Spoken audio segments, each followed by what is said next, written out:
Good morning students. कल हमने किया था कौन सा एपिसोड? फर्स्ट एपिसोड देखा था देवव्रत।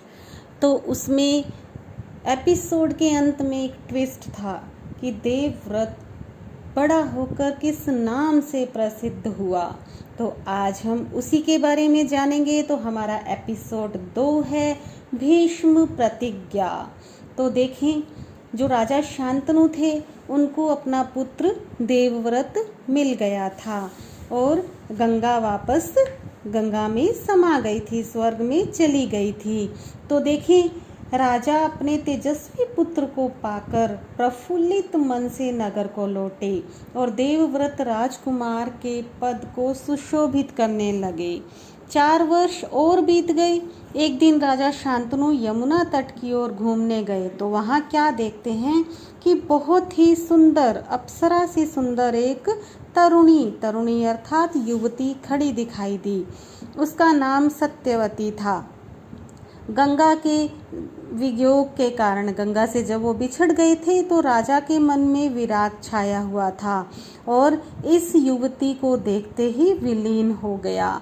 उस सुंदरी को अपनी पत्नी बनाने की इच्छा उनके मन में बलवती हो उठी और उन्होंने सत्यवती से प्रेम याचना की। सत्यवती क्या बोली कि मेरे पिताजी मल्लाहों के सरदार हैं, पहले उनकी अनुमति ले लीजिए, फिर मैं आपकी पत्नी बनने को तैयार हूँ। राजा शांतनु ने जब अपनी इच्छा उन पर प्रकट की तो सत्यवती के पिता निषाद राज जी ने कहा, निषाद राज जो कि एक केवट राज भी थे, मल्लाहों के सरदार था अर्थात सभी केवटों के सरदार। केवट जो नाव को खेते हैं, नाव चलाते हैं, तो वो उन सबके राजा थे। उन्होंने कहा, आपको मुझे एक वचन देना पड़ेगा। राजा ने कहा, जो मांगोगे दूंगा, यदि वह मेरे लिए अनुचित ना हो। केवट राज बोले, आपके बाद हस्तिनापुर के राज सिंहासन पर मेरी लड़की सत्यवती का पुत्र बैठेगा। इस बात का आप मुझे वचन दे सकते हैं? केवट राज की शर्त राजा शांतनु को नागवार लगी अर्थात अनुचित लगी। गंगासुत अर्थात देवव्रत को छोड़कर अन्य किसी को राजगद्दी पर बिठाने की कल्पना तक उनसे न हो सकी। निराश और उद्विग्न अर्थात बेचैन मन से वह नगर की ओर लौट आए। किसी से कुछ कह भी न सके, पर चिंता उनके मन को कीड़े की तरह कुतर कर खाने लगी। देवव्रत ने देखा कि उसके पिता के मन में कोई न कोई व्यथा समाई हुई है। एक दिन उसने शांतनु से पूछा, पिताजी, संसार का कोई भी सुख ऐसा नहीं है जो आपको प्राप्त न हो, फिर भी इधर कुछ दिनों से आप दुखी दिखाई दे रहे हैं। आपको किस बात की चिंता है? यद्यपि शांतनु ने गोलमोल बातें बताई, गोलमोल अर्थात बात घुमा दी, फिर भी कुशाग्र बुद्धि देवव्रत को समझते देर न लगी। उन्होंने राजा के सारथी से पूछताछ करके उस दिन केवट राज से यमुना नदी के किनारे जो कुछ बातें हुई थी उनका पता लगा लिया। पिताजी के मन की व्यथा जानकर देवव्रत सीधे केवट राज निषाद राज के पास गए और उनसे कहा कि वह अपनी पुत्री सत्यवती का विवाह महाराज शांतनु से कर दें। केवट राज ने वही शर्त दोहराई। कौन सी शर्त? कि हस्तिनापुर की गद्दी पर मेरी पुत्री का पुत्र ही बैठेगा, जो उन्होंने शांतनु के सामने रखी थी। देवव्रत ने कहा, यदि तुम्हारी आपत्ति का कारण यही है तो मैं वचन देता हूँ कि मैं राज्य का लोभ नहीं करूँगा। सत्यवती का पुत्र ही मेरे पिता के बाद राजा बनेगा। केवट राज इससे संतुष्ट नहीं हुए।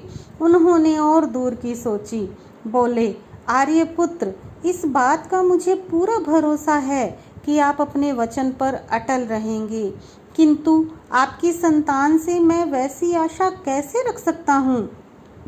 आप जैसे वीर का पुत्र भी तो वीर ही होगा और बहुत संभव है कि वह मेरी नाती से राज्य छीनने का प्रयत्न करे। इसके लिए आपके पास क्या उत्तर है? तो केवट राज का प्रश्न अप्रत्याशित था। अप्रत्याशित अर्थात उनको आशा ही नहीं थी। उसे संतुष्ट करने का यही अर्थ हो सकता था कि देवव्रत अपने भविष्य का भी बलिदान कर दें। किंतु पितृभक्त देवव्रत इससे जरा भी विचलित नहीं हुए। गंभीर स्वर में उन्होंने यह कहा, मैं जीवन भर विवाह नहीं करूंगा, आजन्म ब्रह्मचारी रहूंगा, मेरे संतान ही न होगी। अब तो संतुष्ट हो तुम। किसी को आशा न थी कि तरुण कुमार अर्थात देवव्रत ऐसी कठोर प्रतिज्ञा लेंगे। देवव्रत ने भयंकर प्रतिज्ञा की थी, इसलिए उस दिन से उसका नाम ही भीष्म पड़ गया और केवट राज ने अपनी पुत्री को देवव्रत के साथ विदा कर दिया। शांतनु ने जैसे ही सत्यवती को देवव्रत के साथ देखा तो उनकी खुशी का ठिकाना न रहा।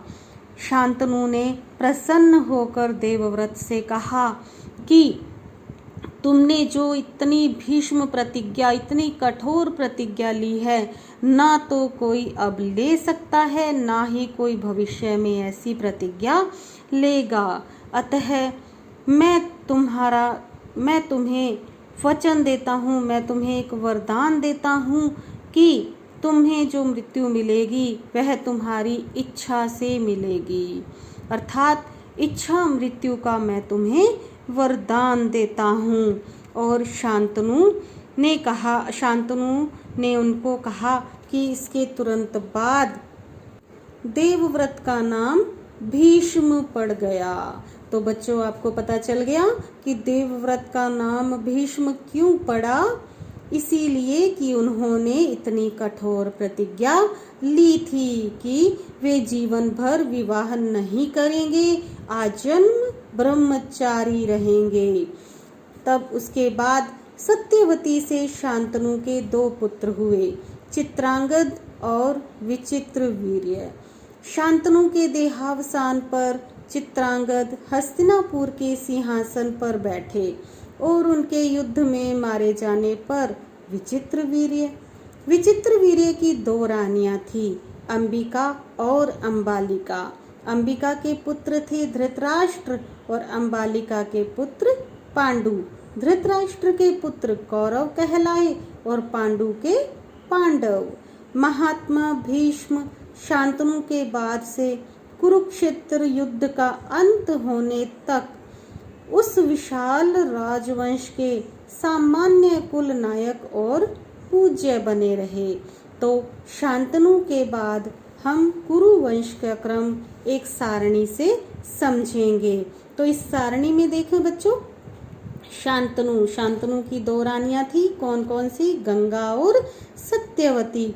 गंगा के पुत्र का नाम क्या था? देवव्रत। और सत्यवती से 2 पुत्र हुए, चित्रांगद और विचित्रवीर्य।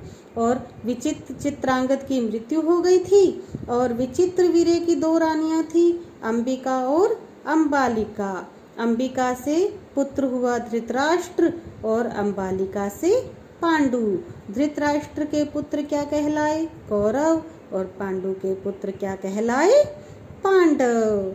तो हमारा दूसरा एपिसोड यहीं खत्म होता है। कल फिर नए एपिसोड के साथ मिलेंगे। बने रहिए मेरे साथ। Thank you. Have a nice day.